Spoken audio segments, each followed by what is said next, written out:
വിസയുടെ ഡ്യൂപ്ലിക്കേറ്റ് കോപ്പിയാണ്. പിന്നെ ഇത് ആദിക്കുള്ള വിസ. ഇതൊരിക്കലും എന്റെ ഔദാര്യമല്ല, ആദിയുടെ ഹാർഡ് വർക്കിനുള്ള compliment. Thank you sir. Sir, ഇതെന്റെ അമ്മയാണ്. പറയാതെ തന്നെ മനസ്സിലാവും അമ്മയുടെ സൗന്ദര്യമാ ആദിക്ക് കിട്ടിയിരിക്കുന്നത്. സർ, ഇതെന്റെ അപ്പനാ. നോനോ, എനിക്കിത് വിശ്വസിക്കാൻ പറ്റുന്നില്ല. അയ്യോ, സത്യോട്ട് എന്റെ അപ്പനാ.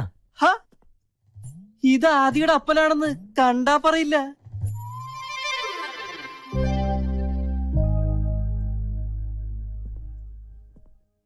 ഈ പ്രായത്തിൽ ഇത്രയും മുതിർന്ന മകനോ? ആദിയുടെ ഫാദർ വളരെ യങ് ആണ്. Anyway, you are lucky. Aadi, ഇപ്പൊ വരാപ്പാ. അവന് പോകാനുള്ളതെല്ലാം ശരിയായി. ഇപ്പൊ സന്തോഷിക്കല്ലേ വേണ്ടത്? എന്നിട്ടെന്താ ഇങ്ങനെ മുഖം കറുപ്പിച്ച്? അതിന് എന്റെ മുഖം വെളുത്തിട്ടല്ലോ ലക്ഷ്മി. അവനൊരു നല്ല ഭാവി ഉണ്ടാവണം തന്നെ എന്റെയും പ്രാർത്ഥന. പക്ഷേ നമുക്കിടയിൽ അവനില്ലാത്തൊരു ദിവസത്തെ കുറിച്ച് എനിക്ക് ചിന്തിക്കാൻ പോലും പറ്റണില്ല.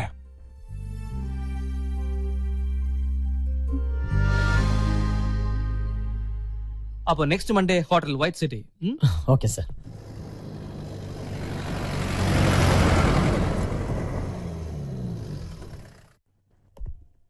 Good morning sir. Morning. One mister Thomas Mathew, room number 105. 1 second sir. Sorry sir, Thomas Mathew എന്നൊരാളിവിടെ റൂം എടുത്തിട്ടില്ല.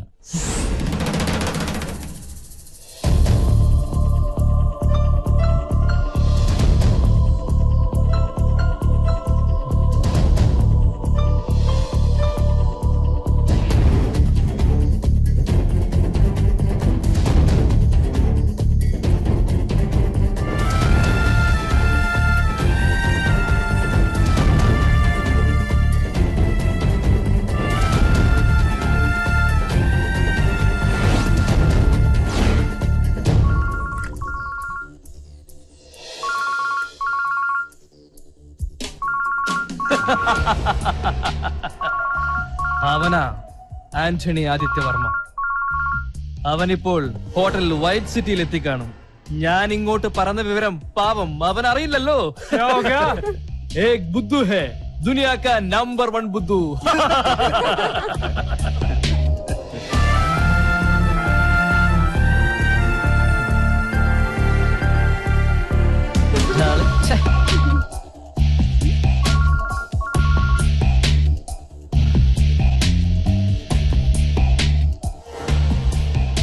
ആന്റണി ആദിത്യവർമ്മ. ഗാവോ പിയോ മസ്സ കരോ.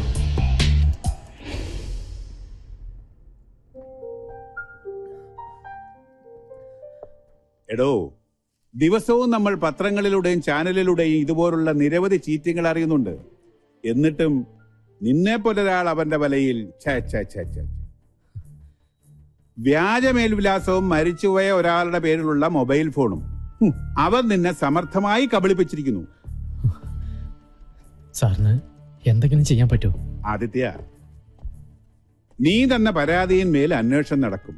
ഇനി അവൻ പിടിക്കപ്പെട്ടാലും അവന്റെ പേരിൽ സ്വത്തില്ലെങ്കിൽ അവന് കിട്ടാൻ പോകുന്നത് കുറച്ചു കാലത്തെ ജയിൽവാസം.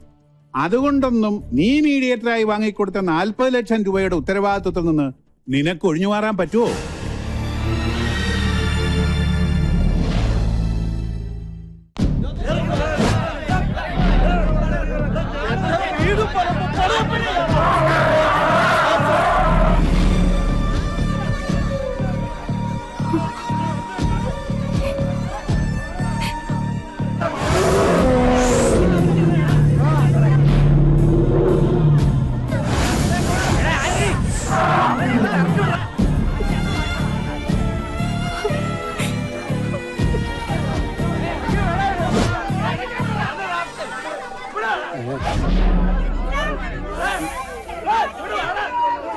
കർത്താവേ, എന്റെ ലോറി ഇനി ആന്റണിയുടെ മുറ്റത്ത് കിടന്ന അത് അപകടമാ.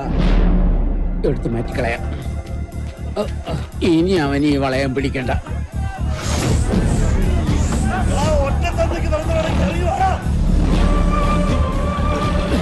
ഞാനല്ലേ തെറ്റിയത്. അവരെന്നെ ശിക്ഷിച്ചോട്ടെ. അവരെന്തിനപ്പന അകത്തേക്ക് കേറി പോടാ. ഇനിയെങ്കിലും അപ്പം പറയണൊന്ന് കേക്കടാ.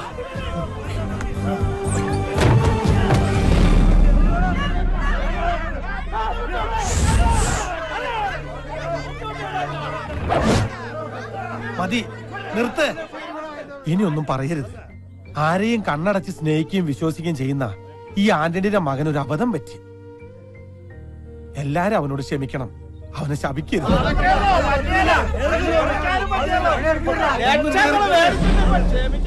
ഞാൻ പറയട്ടെ, കർത്താവിന് നിരക്കാത്ത ഒന്നും ഞാൻ എന്റെ കുടുംബം ചെയ്തിട്ടില്ല.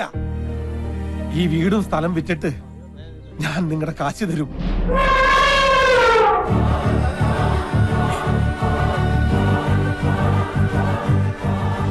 ആന്റണി വെറുമാക്ക് പറയാറില്ല.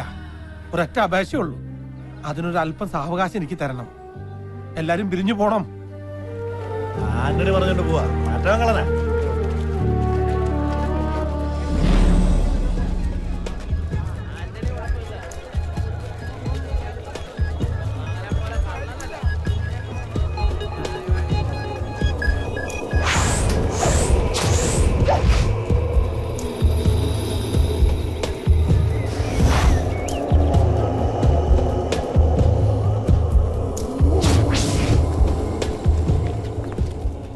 എവിടെയാടാ നിന്റെ മോൻ? വിളിക്കവനെ. അവനെ നീ എവിടെ ഒളിപ്പിച്ചാലും ഞങ്ങള് പൊക്കും. ഏയ് വേണ്ട, നമ്മുടെ ആന്റണി ചേട്ടനോട് ഇങ്ങനെ പെരുമാറാൻ പാടുണ്ടോ? ഒന്നുമില്ലെങ്കിലും 5 കാശ് പ്രതിഫലം വാങ്ങാതെ നാട്ടു റോഡിൽ വെച്ച് നല്ല നാടൻ പാട്ടും നാടൻ തല്ലും കാഴ്ചവെച്ച വലിയൊരു കലാകാരനാണ് ഇദ്ദേഹം. കലാകാരന്മാരെ ബഹുമാനിക്കണ്ടേ? ആദിത്യനെ കാണേണ്ട ആവശ്യം എനിക്കില്ല. കാരണം ഇടപാട് നമ്മൾ തമ്മിലായിരുന്നല്ലോ. 4 ലക്ഷം രൂപ എന്നോട് വാങ്ങിയത് ആന്റണിയാ. അല്ലേ ആന്റണി? അതെ. കേട്ടോടാ, ആന്റണി സത്യസന്ധന. ആന്റണിയുടെ വാക്ക് വിശ്വസിച്ച് കാശ് കിട്ടാനുള്ളവന്മാർ ഇവിടെ നിന്ന് ഇറങ്ങിപ്പോയത് വെറുതെ അല്ലെന്ന് ഇപ്പം മനസ്സിലായില്ലേ? നിങ്ങളുടെ കാശ് ഞാൻ പെട്ടെന്ന് തരാം. ആ, എന്നാ പെട്ടെന്ന് തന്നേക്ക്. ഞങ്ങക്ക് പോകാൻ തിരക്കുണ്ട്. ഇവർക്കൊക്കെ ഒരുപാട് ജോലി തിരക്കുള്ളതാ. എനിക്ക് കുറച്ച് അവധി തരണം. അവധി തരാൻ ഞാൻ നിന്റെ മേലുദ്യോഗസ്ഥനൊന്നും അല്ലല്ലോ ആന്റണി. നടക്കുന്ന കാര്യം ഞാൻ തന്നെ പറയാം. നിന്റെ ആനയെ ഞാൻ എന്റെ വീട്ടിലേക്ക് കൊണ്ടുപോവാ. ഇനി മാടമ്പാട്ട് തറവാട്ട് മുറ്റത്ത് നിൽക്കട്ടെ. എന്തേ അടങ്ങി നിക്കടാ. തടയാൻ വരരുതാനണി.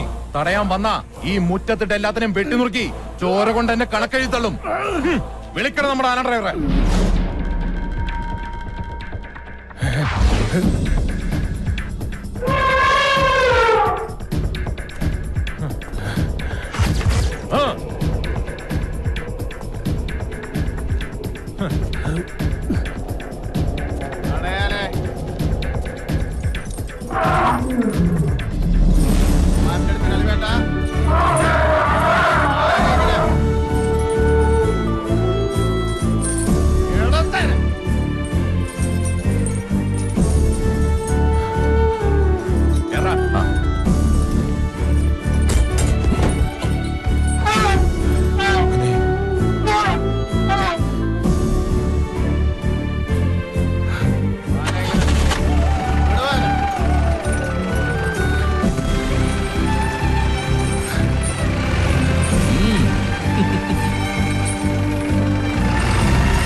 ഞാനൊന്ന് പറയട്ടെ, ആന്റണിച്ചിന് എല്ലാത്തിനും ഒരു പരിഹാരം കാണും.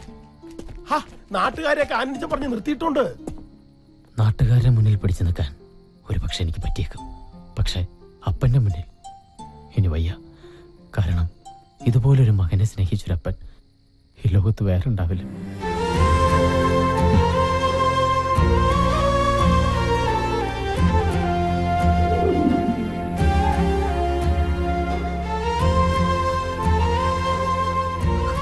ലക്ഷ്മിയെ, നമ്മുടെ മോൻ കരയണ്ട. ഇപ്പൊ അവൻ ഇവിടുന്ന് മാറി നിൽക്കുന്നത് തന്നെയാ എന്തുകൊണ്ടും നല്ലത്. നീ കരഞ്ഞു വെറുതെ എന്നെ വിഷമിപ്പിക്കില്ലേ?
ആന്റണി ചേട്ടനോട് ഞാൻ ശ്രമിക്കാഞ്ഞിട്ടല്ല.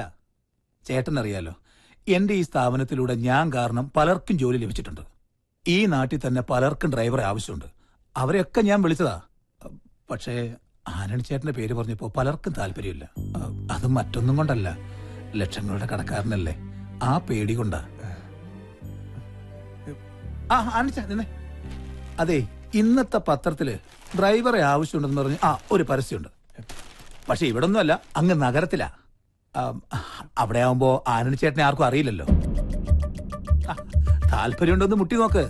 പോയാലൊരു മുട്ട് കിട്ടിയ ആനണി ചേട്ടന്റെ ലക്ക.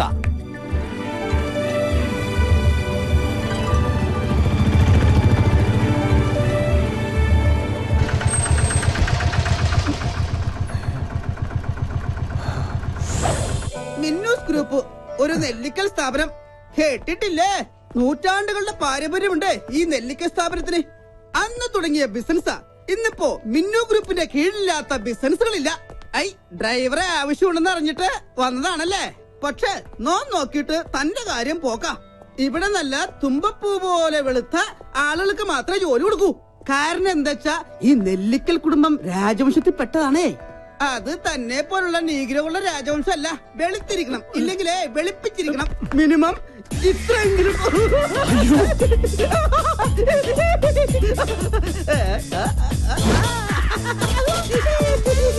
ഞാനിങ്ങനെ കുട്ടി പൗഡർ കോളേജിന്റെ പേരിൽ അഡ്ജസ്റ്റ് ചെയ്ത് പോകുന്നു. നോട്ട് ഓൺലി ഞാൻ കല്യാണം കഴിച്ചിട്ട്